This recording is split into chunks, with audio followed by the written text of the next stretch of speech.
Good morning বন্ধুরা, আশা করি তোমরা ভালো আছো, সুস্থ আছো। আমিও ভালো আছি। নতুন একটা সকালের নতুন একটা ব্লগ নিয়ে চলে আসলাম। এই যে দেখো, তোমাদের দাদাভাই বাবুকে নিয়ে খেলছে, আর এদিকে আমি তোমাদের বাইরের পরিবেশটা দেখিয়ে দিই। এতই মেঘ করেছে যে কখন নামবে মানে বোঝাই যাচ্ছে না। এখন নামবে না 2 মিনিট পরে নামবে বোঝাই যাচ্ছে না, এতটা মেঘ করেছে। আর এদিকে দেখো ছেলে বাবার সাথে দুষ্টামি করছে, আর এদিকে আমি বাইরের পরিবেশটাও দেখিয়ে দিলাম, আর আমাদের বাড়ির সামনের ব্যাকগ্রাউন্ডটাও তোমাদের দেখিয়ে দিলাম। কেমন লাগছে আমাকে কমেন্টে অবশ্যই জানিও, ভালো লাগছে নাকি বাড়ির ডিজাইনটা।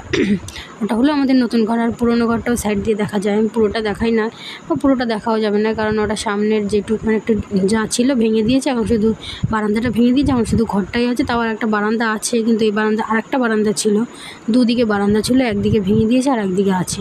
ওটা আবার নতুন ঘরের সাথে অ্যাডজাস্ট করা আছে। দেখো আমাদের বাড়ির ফুল গাছ, অনেক ফুল গাছই আছে, কিন্তু যেহেতু এখন বর্ষা খুব একটা ফুল হচ্ছে না, নর্মাল কয়েকটা গাছেই হচ্ছে। আর আমি এখন দেখো তোমাদের বাইরের পরিবেশটা দেখে ঘরে চলে এসেছি। ঘরে এখন বিছানা গোছাতে চলে আসলাম। প্রতিদিনের ডিউটি যেটা সবারই নর্মাল জীবনে থাকে, আমারও আছে। বিছানা তোলার কেউ নেই, আমাকেই তুলতে হবে বিছানা তোলার। কারণ বেশিরভাগ কাজই আমিই করি, শাশুড়িকে করতে দিই না, যেহেতু বাচ্চাটা আছে, ও দুষ্টামি করে, তাই বলেছি ওকে ধরে রাখতে। তোমাদের সাথে আমার অনেক কথাই শেয়ার করতে ইচ্ছা করে, কিন্তু করতে পারি না। আমার যতই সারাদিনে কষ্ট হোক না কেন, আমি এই যে সারাদিনে যা ভিডিও করি তোমাদের সাথে শেয়ার করি, এতে আমার সময়টাও চলে যায়, আর আমার কিছুটা কষ্টও দূর হয়ে যায়। আমার মনে হয় না কষ্টটাকে কষ্ট মনে হয় না, ভালোই লাগে। মানে কিছু না কিছু করে আমার টাইমটা পাস হয়ে যায়। এই জন্য আমার দুঃখটা মনে রাখার মতন আমি কিছু করি না। কারণ বলতে গেলেই প্রায় সোশ্যাল মিডিয়াটা এমন একটা জায়গা, এখানে কিছু একটা বলবো আমার ভিডিও করাই বন্ধ হয়ে যাবে। এই জন্য আমি কিছু বলতে পারি না। আর আশা করি এমন কোনো দিন না আসুক যেন আমি তোমাদের এই কথাগুলো বলতে পারি। আমার তো ইচ্ছা বলার, কিন্তু বলতে পারি না। এই যে আমি এখন ঘরটা ঝাড় দিয়ে নেবো, ঘরটা ঝাড় দিয়ে তারপর আমি অন্যান্য কাজে আরও হাত দেবো। বন্ধুরা, আমার এই ঘরটাতে তুমি অন্যরা অনেক জিনিসই দেখতে পাচ্ছ।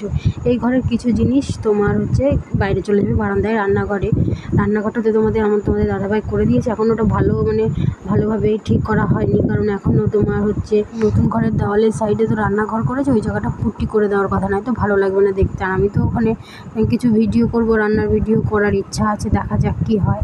এই ইচ্ছা তো আছে, আর ইচ্ছা থাকলেও আমার এই ইচ্ছাটা পূরণ হবে নাকি আমি বলতে পারছি না।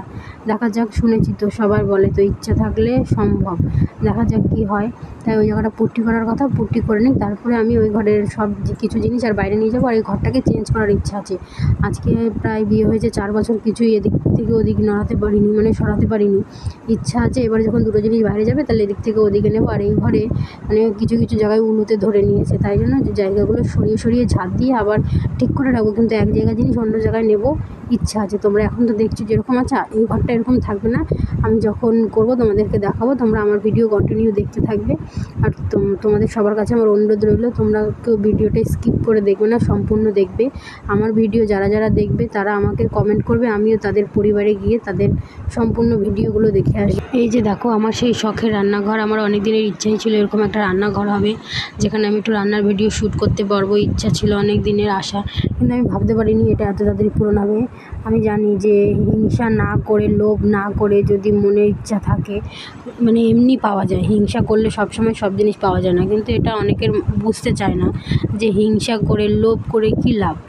কিন্তু তোমার এটা অনেকেই বোঝে না। আমি জানি কিছু মানুষের সাথে আমার এই নিয়ে অনেক তর্ক বিতর্ক হয়, যে না হিংসা করব না। আমি তো বলি আমি হিংসা করি না, শুয়ে থাকলে বসে দেখা যায়, আর সত্যি অনেক জিনিস দেখা যায় যেটা না চাইলেও পাওয়া যায়। এই যে দেখো, আমি ঘরটা ঝাড় দিয়ে চলে আসলাম রান্না করতে। ভাতটা অনেক আগেই বসিয়ে দিয়েছিলাম, দেখছি ভাতটা হয়েছে নাকি। এদিকে আবার ছেলের খাওয়ার টাইম হয়ে যায়, তাই জন্য আমি তাড়াতাড়ি আগে ভাতটা বসিয়ে দিয়েছি। বিয়ের আগে বাপের বাড়ি থাকতে 3 বেলায় খেয়েছি, আর বাড়ির কাজ করেছি ঠিকই, কিন্তু রান্না করতে কোনোদিনও হয়নি। আর এখন এমন একটা পরিস্থিতি হয়েছে, রান্না আমার পেছনই ছাড়ছে না। সে যাই হোক, আমার রান্না টান্না করা হয়ে গেছে। এখন আমি চলে আসলাম বাসন ধুতে, কারণ বেশি বাসন ছিল না, অল্পই বাসন হয়েছে। আমি কেমন মাঝেই থেকে বাসন ধুয়ে নিই, রাখি না বেশি। বাচ্চা হওয়ার পরে আমি বেশ কলে ভালোই কাজ করেছি। এখন জানি না কেন আমি বেশিক্ষণ দাঁড়াতেও পারি না, আবার বেশিক্ষণ বসতেও পারি না। আমার মাজাটা খুবই ব্যথা হয়, এই জন্য আমি বেশিরভাগ কাজই মোটরেই করি। আমি এখন পারি না কলে কাজ করতে। কলে যায় খুব কম, বেশি একটা যায় না, কিন্তু আমাদের কলে বেশ ভালোই জল পড়ে। কিন্তু তাও আমি কলে কাজ করতে পারি না, কারণ আমি বেশিক্ষণ দাঁড়িয়ে থাকতে, আবার বেশিক্ষণ বসে থাকতেও পারি না। এদিকে আমি থালা বাসন মেজে নিচ্ছি, আর এদিকে বাজার থেকে শাশুড়ি, ছেলে আর বর গিয়ে নিয়ে এসেছে পার্শে মাছ। আমার ছেলে তো ঘোড়ার নেশা, ও তো বাইক চড়বেই, ও গেছিলো ঘুরতে বাজারে, আর ও তো যা ভালোবাসে তাই খাবার নিয়ে চলে এসেছে। আর এদিকে শাশুড়ি আজকে অনেকদিন পরে মাছ কেটে দিচ্ছে, আর আমার দেরি হয়ে গেছে যেহেতু, তাই জন্য আমি যে থালা বাসন নিয়ে ঘরে চলে আসলাম। আর আর আজকে অনেক দিন পরই মাছটা কেটে আনা হয়নি, দেরি হয়ে গেছে। আর যাকে বলেছে মাছতে, যার কাছ থেকে নিয়ে এসে সেও আজকে টাইম পায়নি, তাই জন্য বাড়িতে এনে কাটা হলো।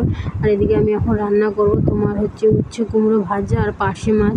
কারা কারা পার্শে মাছ খেতে ভালোবাসো বলো, আমাদের বাড়ি নয় চলে এসো, আমি ভালোই রান্না করি। পার্শে মাছটা আজকে নিয়ে 2 দিন খাচ্ছি, বেশি দিন হয়নি, ভালোই টেস্টি মাছ। আর এই যে দেখো ফাইনালি আমি মাছের ঝোলটা করব। আমার উচ্ছে কুমড়ো ভাজা হয়ে গেছে। আর এদিকে আমি মাছের আর ছেলের জন্য এনেছে হলো চিংড়ি মাছ। ছেলে চিংড়ি মাছ খেতে ভালোবাসে। আর আমি আজকে 2 দিন করছি পার্শে মাছটা, আগেও একদিন করেছি, আমার খেয়াল নেই, কিন্তু আজকে নিয়ে 2 দিন করছি। দেখো আমি পার্শে মাছটা কী দিয়ে রান্না করলাম, তোমাদের এই ভিডিওটা অন্যরকমভাবে দেবো। আমি এখন তাড়াতাড়ি করছি, তোমাদের দাদাভাই ডিউটি যাবে 12টার সময়, আমাকে 11টার মধ্যে রান্নাটা কমপ্লিট করতে হবে, তাই জন্য আমি আর দেখালাম না কীভাবে কী করলাম। এই যে দেখো আমার পার্শে মাছ রান্না রেডি, তোমরা কে কে খাবে চলে এসো। আর এই যে দেখো বড়মশাই ওই যে পুট্টি করে দিচ্ছে, অনেক দিনের শখ, এমনি রং করে দিতে বলেছিলাম, উনি নতুন নতুন কাজ শিখেছে তাই জন্য পুট্টি করে দিচ্ছে। মোটামুটি নতুন মানুষ তো, যা করছে ভালোই করছে, দেখো খুব সুন্দর করে দিয়েছে। হাতের কাজের গুণ আছে বলতে হবে, অবশ্য মানুষ চেষ্টা করলে সবই পারে। এই যে তোমাদের দাদাভাই ডিউটি চলে গেছে, আর আমি যে স্নান টান করে এই যে ঘরে চলে এসেছি। এই যে মাথা মুছে এখন একটু মাথাটা আসলে সিঁদুরটা পরে নেবো, আর তারপরে চলে যাব খেতে। তোমাদের দাদাভাই তো চলে গেছে, আর ছেলেকেও খাইয়ে ঘুম পাড়িয়ে দিয়েছি, এখন খাওয়ার মধ্যে আছে আমি আর শাশুড়ি। আমাদের বাড়িতে মানুষ হলো 4 জন, আমি, ছেলে, শাশুড়ি মা, তোমাদের দাদাভাই, বেশি কেউ নেই। আর ভাসুর আছে, ভাসুর তো বাড়িতে থাকে না। আমি তো আগের ভিডিওতে তোমাদের বলেছি আমার কে কে আছে আর কোথায় কোথায় থাকে, তোমরা আমার আগের ভিডিওগুলো দেখো, তাহলে বুঝতেই পারবে। আর যেহেতু এখন গরমকাল, আমি মুখে বেশি কিছু মাখি না, শুধু মাখার মধ্যে একটু মাখি গোলাপ জল, তার আর বেশি কিছু মাখি না। আর যদি কোথাও যাই তখন একটু ফেয়ার লাভলি মাখি, এমনি কিছু বেশি মাখি না। আমি আগে তোমার এমনি সিঁদুর পরতাম, এখন গোলা সিঁদুর পরা ধরেছি, কারণ মুখ টুক ধুতে গেলে উঠে যায়, এই জন্য আমি গোলা সিঁদুরটা পরছি। ওটা চুলের ভেতরে থাকলেও অসুবিধা হবে না। এই যে ফাইনালি এখন আমি খেতে চলে আসলাম। এই যে দেখো আমার রান্নাগুলো তোমাকে দেখাচ্ছি। ওই যে পার্শে মাছ, উচ্ছে কুমড়ো ভাজা, আর তোমার হচ্ছে আর বেশি কিছু করিনি। আর এই যে আমি এখন বসে পড়েছি ভাত বাড়বো। এই যে ভাত বাড়াও হয়ে গেছে, সবার খাওয়া দাওয়া কমপ্লিট হয়ে গেল। আর পরের কিছু ভিডিও দিলাম না, এখন রাতের ভিডিওই দিলাম। এই যে আমার বান্ধবী এসছে, অনেকদিন পর বান্ধবী আসলে ছেলে নিয়ে, দেখো কী সুন্দর বাবুটা তাকিয়ে আছে। ভিডিওটা বেশি দূর নেব না। আর এই যে ছেলে বাবুকে নিয়ে খুব খেলছে। বন্ধুরা ভিডিওটা এখানেই শেষ করলাম, যদি ভালো লাগে লাইক কমেন্ট শেয়ার করে দিও, আর সাবস্ক্রাইব করতে ভুলো না। আর এই যে বান্ধবীদের এখন তোমার হচ্ছে খেতে দিয়েছি পকোড়া। আর বন্ধুরা গুড নাইট, ভালো থেকো, সুস্থ থেকো, অনেক অনেক ভালোবাসা, সবাই সবার পাশে।